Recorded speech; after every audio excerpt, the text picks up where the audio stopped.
Tuvojoties pludmales sezonai, daži praktiski padomi par drošību uz ūdens. Pats galvenais, pirmais un pats galvenais – sargājiet paši sevi, sargājiet savas ģimenes. Cenšamies novērtēt situāciju objektīvi. Nelietojam alkoholu pludmalē, nekādā gadījumā neejam peldēties alkohola reibumā, jo tad mēs nevaram novērtēt situāciju objektīvi.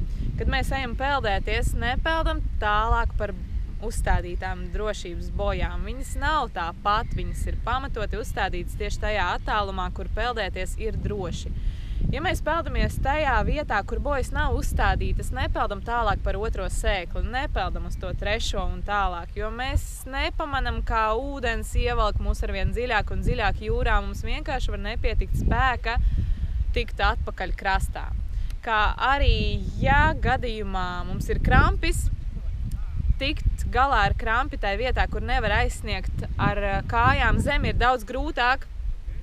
Un, ja tas notiek, cenšamies tikt uz to vietu, kur mēs varam nostāties un kārtīgi izstaipīt to muskuli, kuru mums ir sarāvis krampi, un tad mierīgi plūstošām kustībām tiekam uz krastu.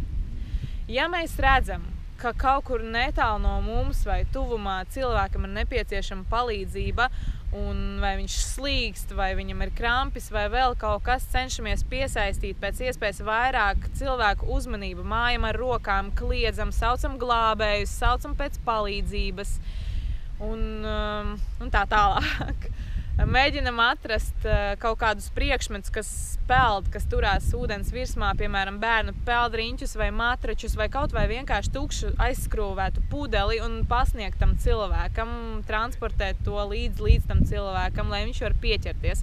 Nepeldam tam slīkstošam cilvēkam tuvu klāt tā, lai viņš jūs var aizsniegt, jo slīkstošs cilvēks ir cilvēks, kurš ir panikā. Viņam ir panikas lēkme, tas ir instinkts, visdrīzāk viņš saķers jūs un nospiedīs zem ūdens un nelaidīs vaļā, jo viņam ir bail par savu dzīvību.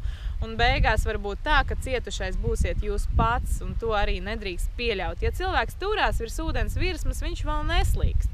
Mēģinam pasaukt viņu, piepeldam tuvu klāt, ka viņš jūs dzird, un pasaucam viņu, reku, es esmu, tūlīt, stiepies līdz manīm, un tādā veidā vilinam viņu ārā, vilinam viņu tajā vietā, kur viņš var nostāties, jau ar kājām, bieži vien tas nostrādā. Ja gadījumā cilvēks tomēr aiziet zem ūdens, protams, peldam, mēģinam izvilkt viņu ārā un transportēt līdz krastam, kur arī sniedzam pirmo palīdzību, ja tas ir nepieciešams, un saucam ātro palīdzību, gaidam palīdzību.